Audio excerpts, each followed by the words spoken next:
I'm going to start off with this very controversial tip, and that's adding a chicken egg to the bottom of your plant when you plant it or shortly after.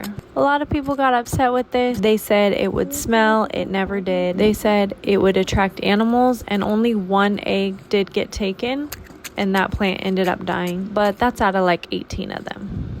Overall, I think this added to the success we had this year. We got tons of tomatoes, and I'll show some at the end of this video. Another thing I did to help my tomato plants grow, I made banana water.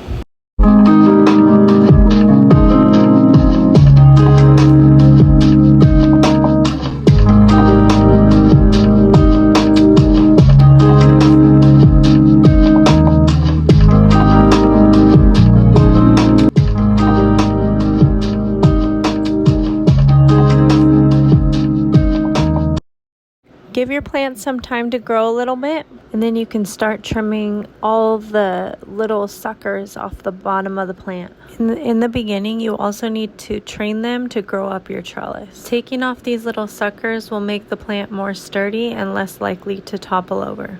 You can cut off everything for like the first 9 to 12 inches and take off all these little baby leaves. With the bigger ones, you can set them aside and you can turn them into their own plant. All you have to do is stick it in water, and after a week, the roots will be big enough to plant it in the dirt and for it to be its own plant, almost as big as the first one. You can easily multiply your tomato inventory. One thing we did before we planted these plants is that we raised chickens in this greenhouse, which means when we started, this soil was weed-free and full of chicken poop fertilizer.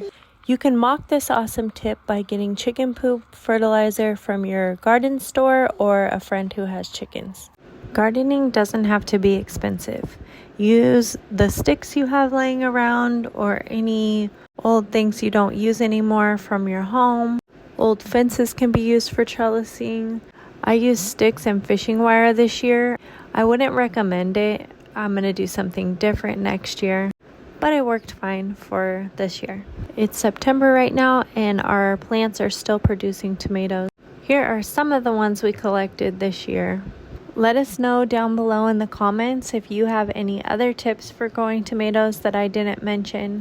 I love learning new things to make it easier to grow food.